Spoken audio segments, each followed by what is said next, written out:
Welcome to the Money Down to Believe Network, presented by FanDuel, the number one sports book. Back again with another episode, man. We're going to keep this thing going with our icebreakers to start off our episode, and we're going to keep it on the topic. We all enjoy playing video games on this podcast, so what is your favorite video game from your childhood? It could be anything. You got Madden, you got the NFL Streets, you got the Crash Bandicoot, go back to Nintendo 64, the Golden Eyes, the Mario Karts. Yeah, Golden Eye. Hey, that legendary, but listen, 007, legendary. That Golden Eye? Yeah, bro. That's goated. Legendary. Man, that's goated. I kick it out. So I think originally I was gonna go Golden Eye. Like you said, like we talked about, bro, legendary game, dog. That's when originally the 4-player, the little screen, and you looking at your cousin's screen watching to figure out where he at. That's where that originated from. But besides that, I'm sticking with Nintendo 64. I was a huge Star Fox guy growing up, man. That's my favorite game. I used to watch my auntie and my mom, man, play that game, bro. And I think that's where I, grew to love video games so much, just watching them. So Star Fox, that's the one for me. But that GoldenEye, good times, dog. Good times. About you, Warren? GoldenEye for sure goated, bro. That Golden Gun, bro. The Golden Gun game, bro. Hey. Yeah, GoldenEye's goated, bro. I think that stands on its own, bro. I definitely got to say GoldenEye. But if I couldn't say that one, It's so many games. Oh, it's so many. You could say Madden on Super Nintendo, bro. My dad taught me about that growing up. Yeah. Man, I'd have to say Super Smash Brothers, bro. Smash Bros. Super Smash Brothers, bro. Hey, me and my brothers used to stay up till like 3-4 in the morning when doing like stock 99, bro. We had parents used to come in, boy, take your butt to sleep. So we had to like pause the game and let it run till the next morning, like right before we left the school. So we still had like 30 men left and all that whatnot. But Super Smash Brothers for sure. Hey, I'm a Pikachu spam. I'm a Pikachu spammer, bro. Or Luigi, dog. Y'all get the word.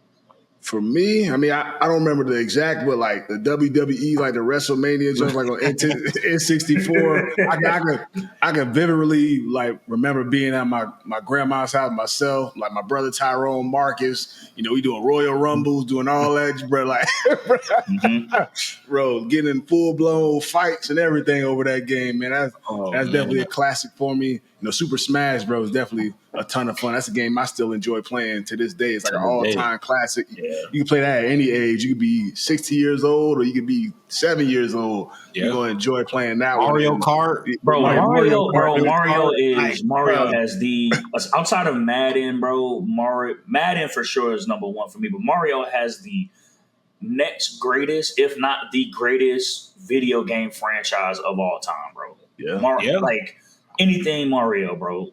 Super Smash Brothers, Super Mario, Mario Kart, like, bro. Mario Party. Mario Party. Mario's goated, bro. Mario's goated. Man, Mario Party, how you stressed? What? Hey, James, bro, you unlocked some real nostalgia with that question, dog, bro. Like you said, bro, me and my cousins done real deal got into full blown out fights over that Smash Bros, dog. Smash Bros Melee specifically on GameCube. That was like, when I was in 3rd grade, that like, early elementary school. Got a little temper, man. I done for sure got into some fist fights over that game. Mario, bro. Bro, you want to talk about stress, bro? Ain't nothing. As a kid, nothing was more stressful than goddamn Rainbow Road on Mario Kart, bro. Could never figure it out, bro. Bro, I could never figure out Rainbow Road, bro. That's the last map, right? The last one, bro. Bro, I ain't figure out until I was in college. I ain't figure out how to work it till I was in college, bro. Rainbow Road. Bro, I used to spaz, bro. Yelling from across the room, breaking controllers, bro, slamming stuff. I can tell how many whoopings I got from dropping curse words because my parents would hit me late at night trying to beat Rainbow Road and I couldn't, bro. We'll put that game. But what you say? Well, what you better watch your mouth. Sorry. No, you talk, bro. You straight like that. my people's a yelling curse at me for cursing. Well, what you say? You better cut yourself. Yeah. My mama used to pop me in the mouth one time, but I ain't gonna say that no more. I'm done. Yeah, boy. Done, man. Definitely, man. Video games definitely bring back a ton of good memories, though. But we're gonna continue this. Our top 5 at different positions in the NFL. We only got a few more positions left. We're gonna start today with top 5 linebackers in the NFL right now, man. Some good football players. Obviously, in today's day and age, and the NFL, you got to be versatile at that position. You can't be just 260 pounds, be a thumper.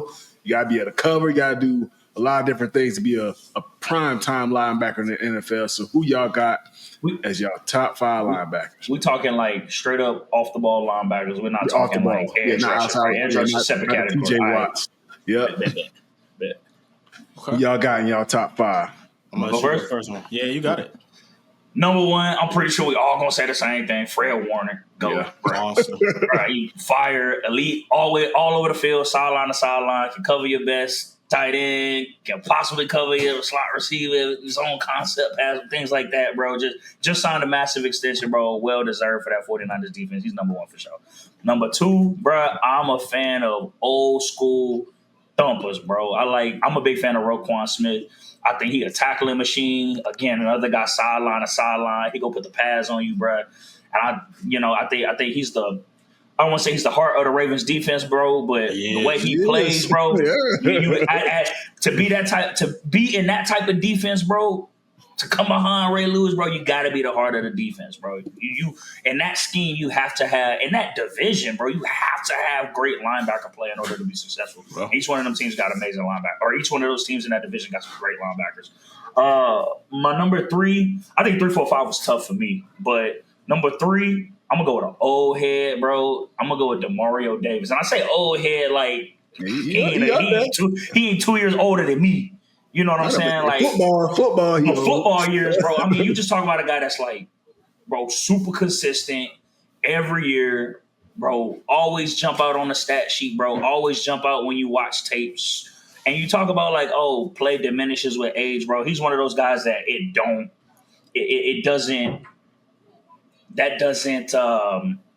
doesn't apply to him, bro. Like he's super durable, don't get hurt often. That vet presence, you can really tell they need it on that side of the ball. And every time he shows up, each game, every time. My number 4, I gotta go with Wisconsin product. Gotta go with my dog Zach Bond. Shout out to Zach. Once he switched from inside linebacker, or once he switched from outside linebacker to inside linebacker, bro, I think his talent really jumped off the page. Obviously, a really good outside linebacker, bro, but they put him in a spot where he can play his best ball. And for Philly last year, bro, he played his best ball. I think he finished like 5th in the Defensive Player of the Year voting or something like that, bro. He was, balling, man. So definitely shouts out to him. And I think he's going to continue to jump up in the list, bro, as the years go along for sure. He's got a long career ahead of him. And then my number 5, I could have went with a few different guys, but I'm actually gonna go with Buddy out of Washington for the Commanders, Frankie Louvu. I like the way he played, bro. Super versatile, bro. You can play him on the outside. He got like 8 sacks, 7.5, 8 sacks or something like that last year. Flies around the field, like high motor guy. He's one of them. He's one of those go-to guys, bro. Never forget that Philly game. That boy he the one that kept jumping on sides. Okay, jumping on sides. But my thing is like, as much as people hated it, bro, because it kept starting to play over, bro, he want to win, bro, and he's the only one all season that at least tried it. And if you don't get me wrong, bro, you time that right, bro, he's stopping that. You time that right one time, bro, he stops that. To be honest with you, because when nobody prepared for it. So shout out to him, bro. Shout out to the motor that he got, and I think he's going to continue to do some great things out there in Washington too. So, yeah. I mean, you hit it, perfect. I think all of us gonna have the same person that won, right? Got to go Fred Warren out of San Fran. I mean, I don't think people understand how big he is, right? I seen him in person one time, and I'm just like, bro, this is like, just the athletic build and size that he, maybe like 6'3", maybe 6'3", 6'4". Super agile, athletic, side to side is crazy. And just for him to just have that motor and still be that heart of that defense for so long, bro, especially when they had those Super Bowl runs, got to go him at 1. At 2, like you said, old school Raekwon, real menace, right? Real, every down linebacker, can do it all, can kind of expose him a little bit in the passing game, but at the same time, right, he can still hold his own and get the job done. And he's a heart of, in my opinion, might be the best defense in the NFL right this minute. At 3, I'm surprised you left him off, Warren, but I gotta go, man. Big dog, Hall of Fame gold jacket at some point real soon. Levante David, right? Still, that was tough. I want to say what year? I don't know how this. He 34, so he up there too. Him and Demar, it's got to be like 14, he definitely gonna have a gold jacket, bro, for sure. Something like that, right? For him to still be able to, time after time, be able to stay healthy, stay on the field, and be that presence for Tampa Bay. He is a lifer right there. Like I just don't see. He's one of those guys. I don't see him going anywhere else. He's gonna retire in that Bucs jersey, and he's gonna be my 3. 4, man. 4, I gotta go. Zaire, what's his name? Zaire Franklin, right? Indianapolis, yeah. Out of Indianapolis, right? Another one of those guys too, just high motor, just all over the place, right? Like you in the pass game and run stopper, he juiced up, he turned up. I think he got a podcast right now. He be talking a little stuff on there, man. So I just like to see that, right? Like, you need guys like that in your locker room because that's going to be, like you said, you got quarterbacks on offense, and then on defense, you got linebackers. That's the heart, of those teams. And then at 5, you said it perfectly, bro, right? ZB, man, just the year that he had last year. And I kind of was skeptical just putting, for him to have that year last year, put him at that 5 spot. But, bro, it's undeniable, dog. Like, you talking about somebody who could have really won Defensive Player of the Year last year with just the stats that he was putting up. So ZB at 5, man. But honorable mention, I was going to throw Bobby Wag in there. Bobby Wag had a good, good season last year just for being an OG. Again, these guys are years into the league, man. 10, 15 years, dog. So for them to still be putting in that work and being able to stay on the field, you can't deny that for them. Yeah, for me, number 1, Fred Warner, just like y'all, just mentality. Played against him one time. He's all over the place. Run game, pass game. He gonna make an impact on it. He gonna talk his stuff. Gonna celebrate in your face. Just love the way he plays the game of football. Number 2, I'm gonna go Roquan Smith. Just like y'all, he's a physical dude. He's gonna be all over the place. Gonna wrap you up, tackle, make plays. So he's not the greatest in the pass game, but he makes an impact. He's a great leader, for that Ravens defense. Number 3, I'm going with the Levante David. I think steady Eddie, man, he's not talked about as much as some of these other guys, but he's been consistent throughout his entire career, still within that Tampa Bay Bucs franchise. I love the way he plays the game of football. Competed against him when he was at Nebraska, competed against him in the league and everything like that. Just true top dog performer, still doing this thing even at year 14, I believe he's in right now. Number 4, I'm going with Bills Mafia. Going with Matt Milano, man. He's a guy who first time a Bill made the list. Hey, man, played against this guy quite a few times in my career. He's not, when you look at him, you wouldn't think he's a great football player, but this dude, he's smart. He plays well in the passing game. He's physical. He can blitz. He can do everything you need at that linebacker position. He's really consistent as well. I know he's been banged up over the last couple of years, but when he's healthy, I think he's a top dog. Number 5, a lot of guys I feel like could be in this position, like the Zaire Franklins and different guys like that. I'm going with his Bills Mafia former teammate, Tremaine Edmonds. This dude, talk about look the part. He all of 6'4", like 230, whatever you're 240. Can play sideline to sideline. Definitely can play the passing game. Very good in coverage. He's not the most physical dude, even with how big he is, but he's going to be where he needs to be. He can make any play at the linebacker position. Did he come in as a safety? Did he come into the league as a safety, or was he safety in college? His brother. You're right. I'm tweaking. You're right. Yeah. You good, man. And he in Chicago. He in Chicago, right? He in Chicago. Paired up with TJ Edwards, man. Chicago on paper. Right. Oh yeah, they look good, man. They look good. They gotta put that joint together, man. Yeah, they definitely got to do it, man. And we had some other news in the NFL over the last couple of days. Micah Parsons sent out a long note, from his phone. Not surprising.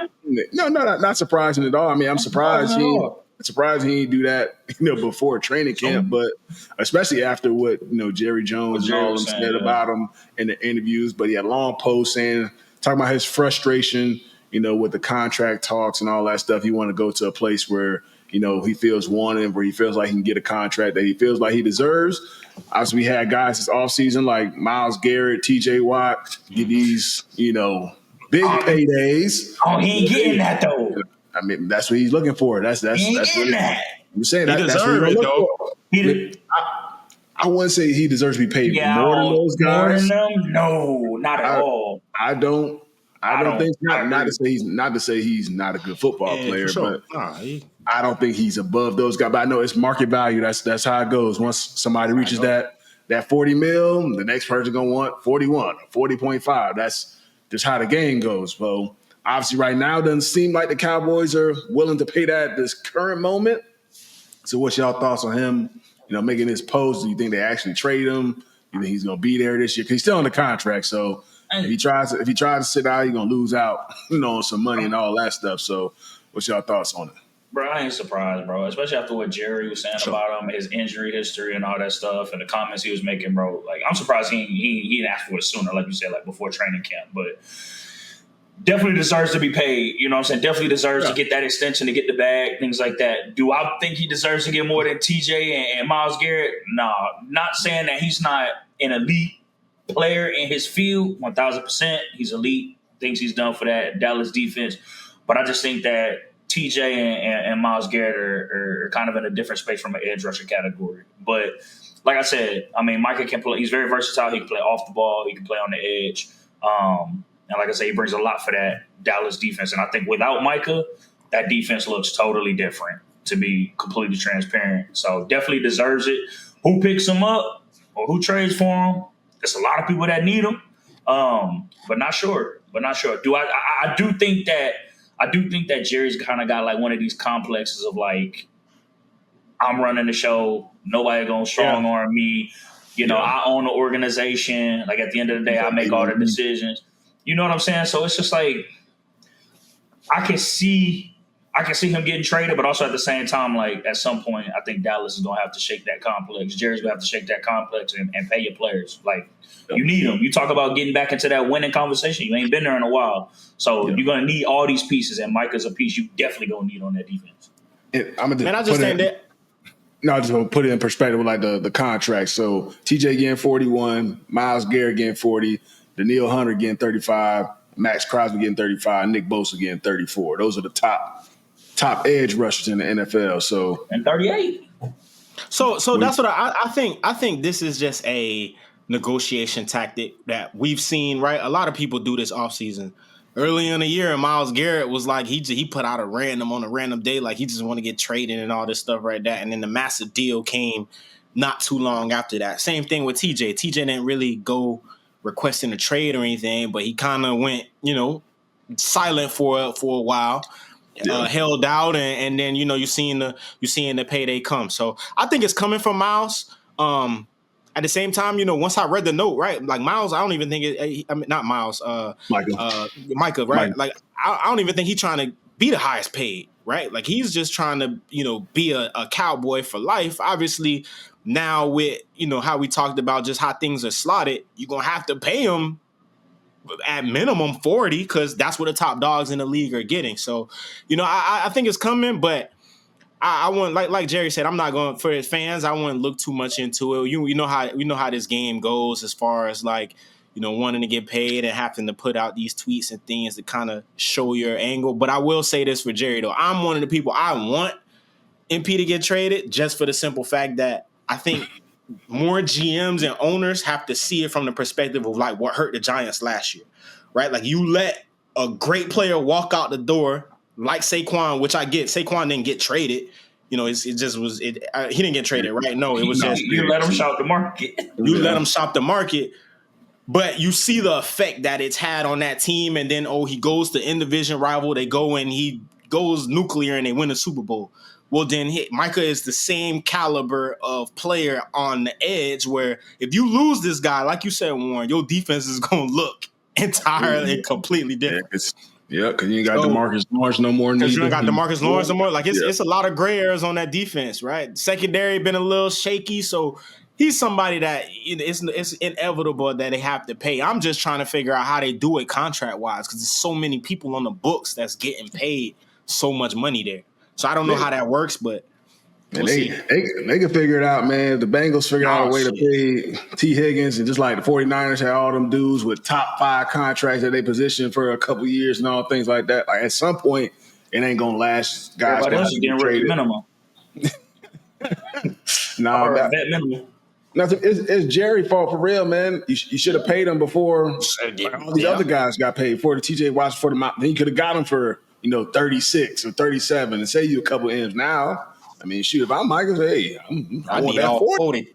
Try to get 40 if it's up to me. So you waited this long, you could have got me for a little bit cheaper. So the longer the Cowboys decide to wait, then you're gonna end up probably paying them a little bit more money. But can I ask you this though? Oh, sorry, fam. You go ahead. What do you expect? Right, like year, you draft a guy in the first round, obviously with all this potential, and then year 1 he go crazy. Year 2 is like, all right, like let me start moving some stuff around because I know I'm finna have to pay this guy the bank, bro. So I just don't understand what's the hold up with some of these GMs and owners is. Right, if you could save yourself a couple M's, like how you said, why not pay the guy earlier? I don't know. It's just, and then you act like you don't want to pay people. Like it just don't make sense to me. They trying to puff their chest. That's what they're trying to do. I'm the decision maker. I own the team. Like I cut the check. Like nah, bro. You gonna cut that? Somebody gonna cut you a check for that team. I just think they want to do it on their time. Like I think they want to pay the person, but they're gonna mess around with you, see if we can get it for a little bit cheaper. And like, all right, we got you now. Like we'll give you your money now. Bro, it may be too late at some point. Like you messed around like with Saquon, bro. It was too late. You get obviously Micah's not a free agent, but you get to that point, bro. Like some of these vets ain't playing, man. Like they want to go get their money. They want that guaranteed money, and the longer you playing around. And you allowing people to shop the market or request trades and things like that, bro, people are happy. Like these are, you talking about valuable assets to your team, bro. This ain't like second, third round draft pick, decent production, consistent things like no. These are elite players, bro. They know their worth. They'll walk on you real quick. And somebody gonna pay him if you trade him, or if he walk next year, somebody will pay him 40. They'll pay him 42, 43, man. Whatever the market is. Speaking of that, which we doubt he actually does get traded, but if they do trade him, what do you think is a good landing spot for him? Which team could best use Micah Parsons for 2025 and beyond?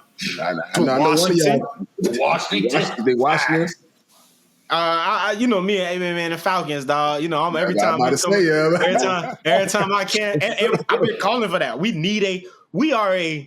And I don't want to use the term pass rusher away, but if we get a dominant, like put your hand in the dirt, the run game, bro, we'll figure that out. Just you got 2 in the drive, then you 2 first. But they young pups, man.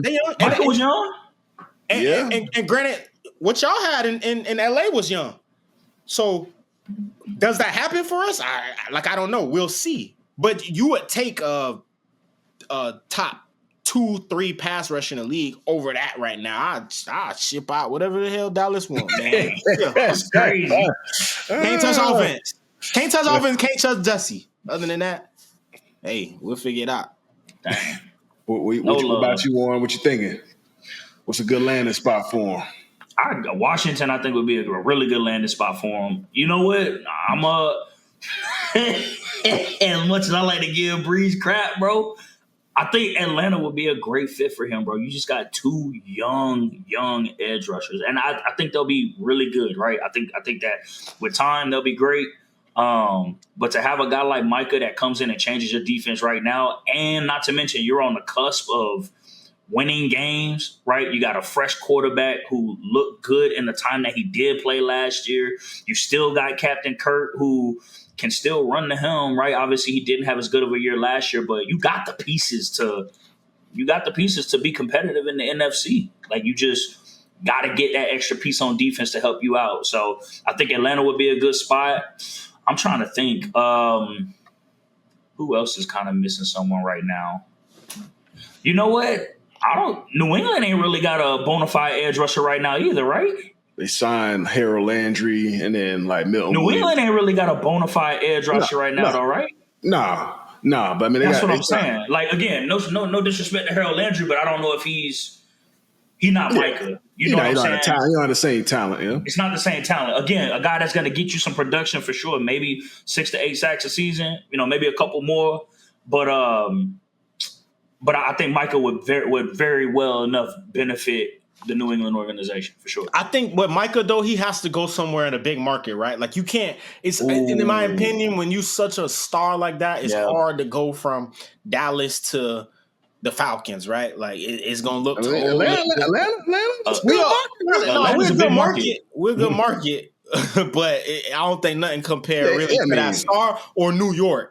So like a Giant, or the Giants, no, but the Jets, definitely. But the Jets, like maybe like a Jets or something. Like I don't know who the Jets pass rushers are. They got like Will McDonald. They got a couple young players. They got a couple young players. Jermaine Johnson. But they not Micah Parsons. Micah. So I think for him though, it's gonna have to be a big market. Yeah. You will definitely see. He's not getting traded within the division, so he's not going to Washington. They not doing that. I think the best landing spot for me, I think it's the Chicago Bears. I think they've been in need of a pass rusher for some years now. I know they traded for Montez Sweat. He's been solid, but he hasn't been, crazy productive. You add a guy like Micah Parsons on the other side to him, that allows him to probably be a little bit more ultra productive. You got good linebackers. You got a pretty good secondary as well. So you add him to the mix. I feel like that can complete their defense. So you got new regime up there. Go ahead. It's funny you said that because, to be honest, I thought Green Bay would be a good spot for him too. I think Green Bay would be. I mean, obviously you got Rashawn Gary. But to have another guy on the other side that can be versatile, that can play off the ball and on the ball, Green Bay wouldn't be a bad landing spot for him neither. Again, you talk about big market, but Green Bay not making no trades like that. You know that, man. Yeah. For sure. But I'm just thinking about. I wasn't thinking about market as much. I'm thinking more of just like team fit, like how he could be, how he could be a good piece for that team, right? With the defensive scheme that they run, the type of players that they have. Because you think about. Who did they use just recently in that?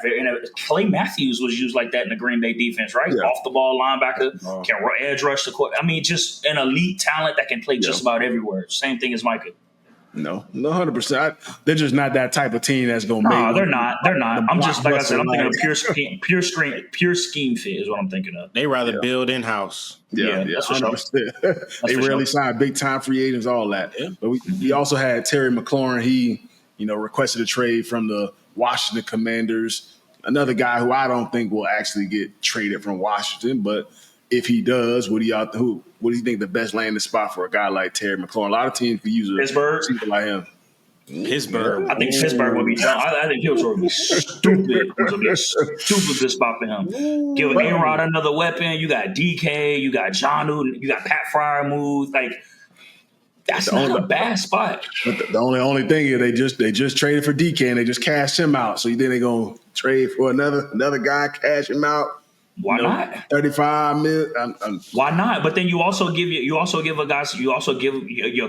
rookie quarterback that you have behind Aaron a couple of guys for some years. It ain't like a 1-year deal. You sign them to a 2-3 year deal. Like I said, you got another year for Will Howard to have some weapons around him. Aaron Rodgers might be done next year. You never know with him. Like, depending, he's at the end of his road at the moment. But why not? Why not load up on some talent for a couple of years that's going to give your younger quarterback who you're looking to step in for Aaron some weapons when he starts out.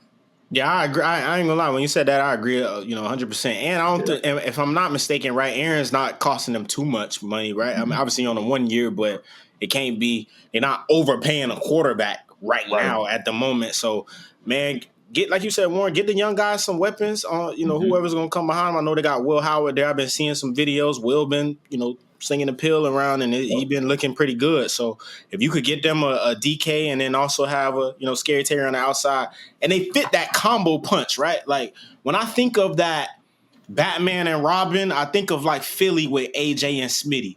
And I think that's kind of like what DK and Terry McLaurin would be, right? Like you got one who is just ultra strong, powerful. He can do everything. He can strong arm you. He gonna make all the contested catches. Then you got another one who is kind of like that lightning bolt in between. And as we've been seeing these past couple of years, he's been winning a lot on the 50-50 deep balls down the field. So if you're gonna make the trade, I think Pittsburgh is in a position where, right, they can offer up some picks and throw, scare Terry some cheese, dog, and put him in the right. And if you think about it, like Pittsburgh ain't afraid of running a lot of 12 sets now. Like they run a lot for of sure. So you get DK, Jonnu, Pat Freiermuth, and Scary Terry on the field all at the same time with who's in the backfield for them right now? You got Caleb Johnson. You got You got Jalen Warren. Yeah, and Jalen Warren, bro. Like that's scary, bro. That's scary for defenses. And like I said, Pittsburgh's not. They're not stranger to running 12 sets as their primary offense. In a division too, where you got to bring it now, right? You got to bring it physical. Yeah, Cincinnati look good on paper. Baltimore, a year in and year out, right? Like that's why I'm throw it out there early. That's why I got going to the Super Bowl this year. It's just one of those things where you got to make some moves, bro, because it's getting tougher and tougher, and at time ticking for Mike T. Like we hear it every offseason, right? I don't think you're gonna get fired, but it's one of them things. Like, all right, now we need to get over the hump. It's like now that we're talking about like helping teams win games, people with a time clock. Like, hey, I mess with you, Breeze. I was peeping on FanDuel. Now they got like Atlanta sitting at 8.5. That's easy money. 8.5 easy money. Yeah, easy money. 8.5 easy money, bro.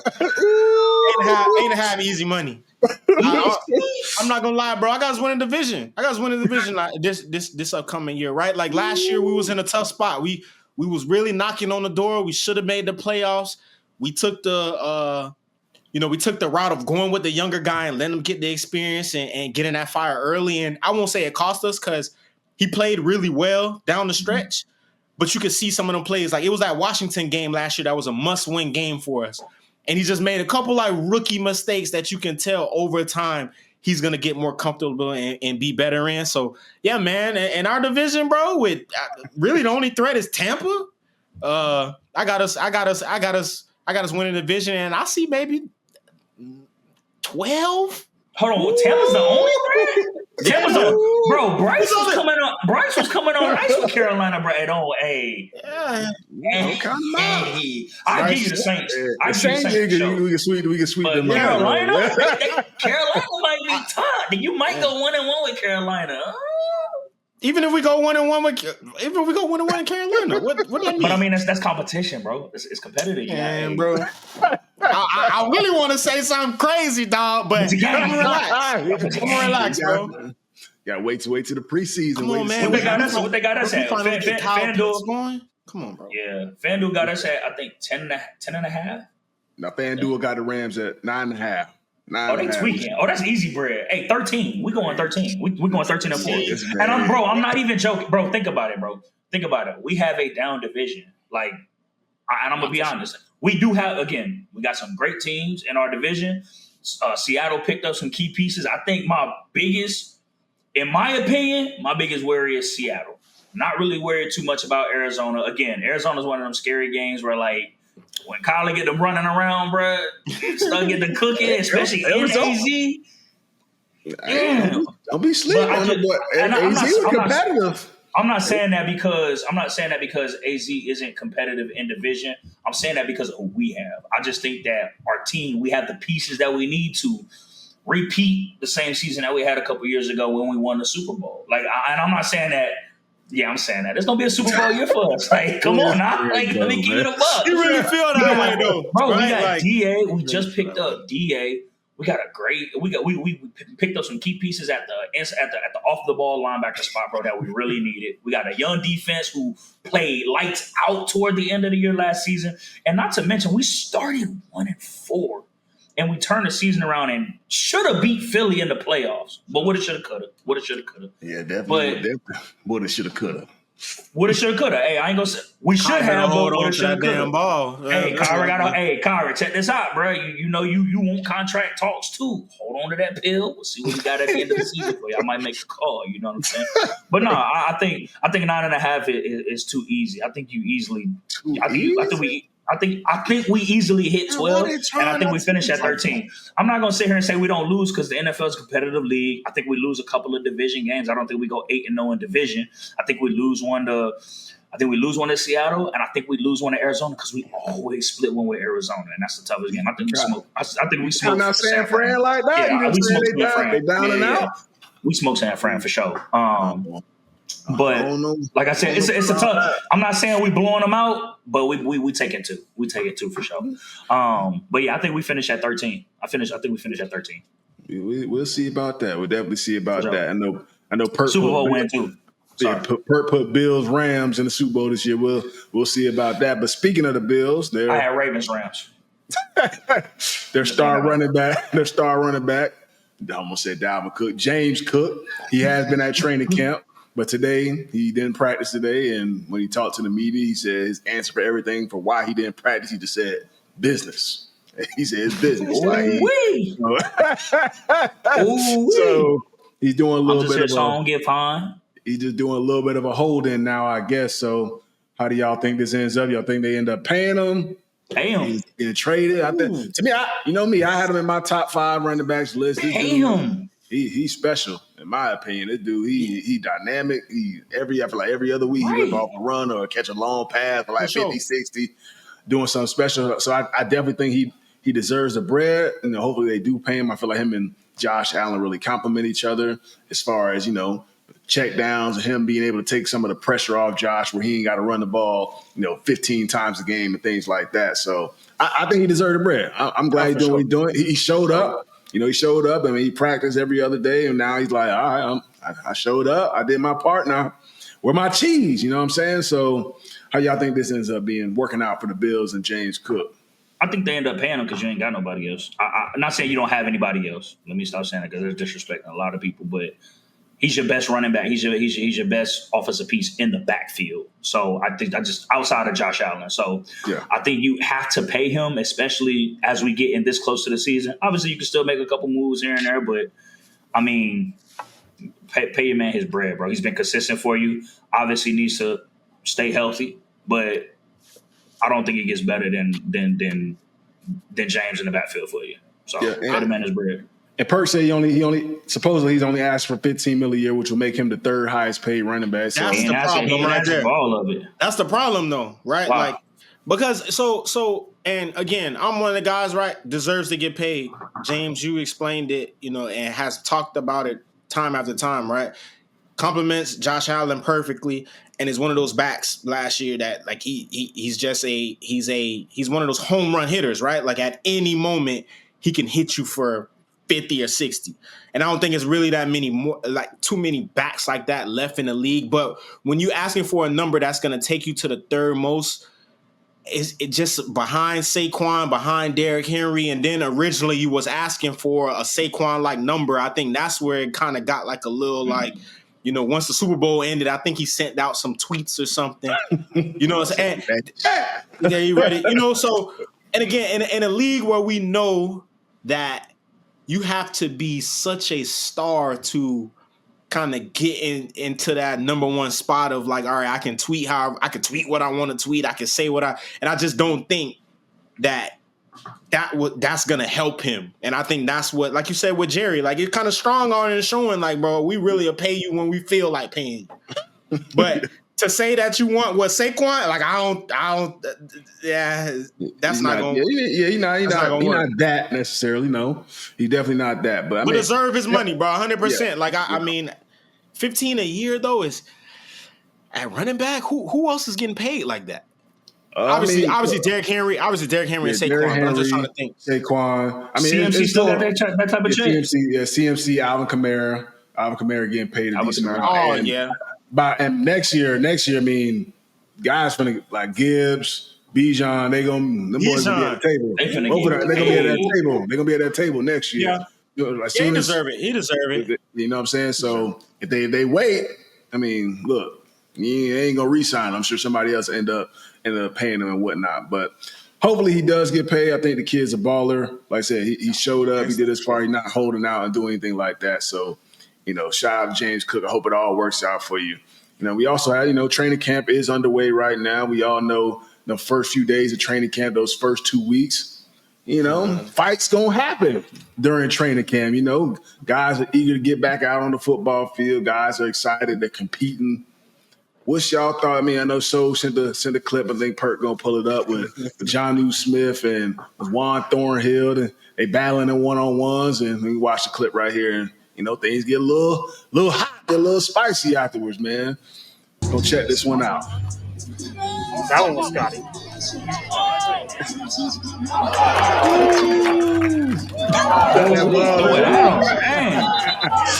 Hey,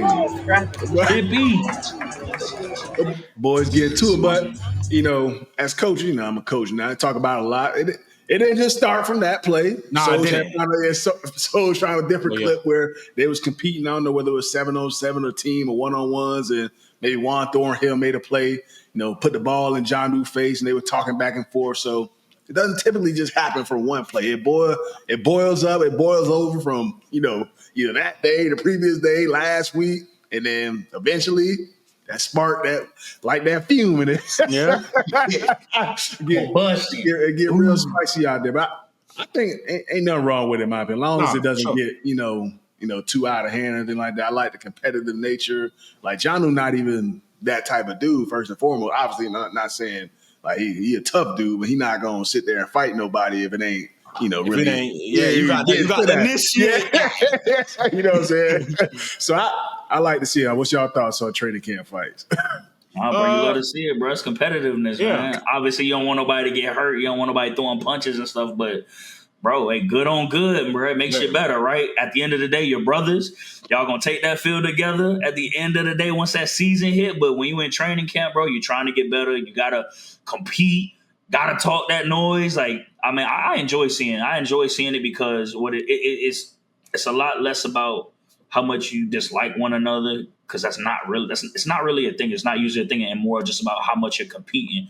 Guys want to have the upper hand. You know what I'm saying? Like, it's a lot of talk going on. Who knows what happened in the locker room or the day before, but that's where you squash it, right? You squash it on the field. You don't squash it in the locker room. You don't squash it after practice. You squash it on the field right then and there. So I like it. I think it's cool. I'm with it. Yeah, and then also, like, I don't think people are taking into account, right? Like, we've heard how hard, these Pittsburgh training camps are. On top of that, it's hot as hell out there. Really don't want to, we really, 3-4 days in of practice. We just thrown on the pass. Now we getting after it. It's bound to happen, right? As long as guys don't get hurt from that, and we don't hurt our team in the long run, as far as, guys not making it to the season, bro, it's inevitable. It's going to happen, right? Like, it's hot as hell out here. Kind of, I'm not saying you don't want to be here, but like, training camp, couple days in, you're like, all right, now, like, damn it, I'm tired of seeing the same stuff. I'm tired of period 27. Like, the fights is going to happen. So, and then also good on good. Warren, you said it, man. Jonnu, and then also the other guy, I'm going blank on his name right now, but Juan Thornhill. Juan Thornhill, like, you're gonna have to go against guys like this, like the Jonnu, because Jonnu is a top tight end in the league, and we're gonna need that, right? Like, you face Baltimore where they got two great tight ends, right? You face Joe Burrow with their receiving core and their offensive threats. Like, you can't sleep on Cleveland because they always can somehow find a way to be competitive in that division. They got Njoku, so you're gonna see top guys at in the passing game. This is where you earn your money and you start getting your stripes and getting ready for what you gonna have to deal with in a couple more weeks. I'm about to say, it could also be like one of them tactic things. You know what I'm saying? Like, Jonnu just came off a big year coming out of Miami. Now you in Pittsburgh. You hot, top 5 hot shit coming out of the previous year. Yeah, probably Pittsburgh. Seeing what it's chili hot. Seeing if it's chili hot. Trying to see what he got. Seeing if he got something to him. Checking his temp. You coming in, you chilling, you think you done made it or what's up? So it could be one of them things too. And y'all boys correct me if I'm wrong, but I don't think I've ever gone through a camp where I haven't seen somebody squabble. Like, for sure. At Atlanta. And it's two. And here's the thing. Here's my theory. It's two reasons you would never. It's two things. If you never see a fighting camp, it's because of these two things. You either scared as hell of your coaching style, your head coach, what he gonna make you do if you fight? That's I'm about to say in New England, hey, Bill probably wasn't having that jump. Bill just seeing you inside. It's over. BA fine. BA he gonna fight for too. Yeah, bro. I was about to say in Atlanta, they letting you, bro. When I was in ATL, bro, they letting you squabble. What? Now they gonna break you up and slap you on the hand afterwards, but they letting you squabble. As long as it ain't Matty Ice, and as long as it ain't Julio. And then the second reason is you're not working hard enough, bro. It comes when when it's good on good, or your best versus somebody else's best, bro. If you slacking, bro, like if you're not squabbling in camp at some point, you're not working hard enough. Like that's what it is. You're either scared of your coaching staff, or you're not working hard enough. Yeah, and it just can't. That fine gonna scare your ass though. Man, fine, definitely. But that's part of being scared of the coaching style. They're gonna fire you. Man, another factor too is like if teams have like been together for like a few years, that time obviously there's always gonna be new players, but when that camaraderie is already there as a team, I feel like it ends up being really less of that for teams that probably have won over the last couple of years. It does, man. Like teams that win that have been there and done that. Like I feel like. A lot of that, like KC, you ain't gonna see that in KC. In Dallas, you gonna see that. As we saw, like Dallas, them boy be bumping all the time. So unless you joint practicing, that's a different story. I feel like you would see that in KC. I feel like you would see that in a winning culture, bro. I think you know what I'm saying. I think of like, for example, now ain't nobody messing with him when he was there, but AD, like he might stir some junk up just because that's just the type of dude he is. You know what I'm saying? He want everybody to be at their best. And if you're not, you know what I'm saying, you coming off a Super Bowl win and whatnot, bro, he trying you. That's just the type of dude he is. So I would think that KC got some dudes like that too. You said AD, right? Aaron Donald? For sure. Yeah. I seen him. Aaron Donald.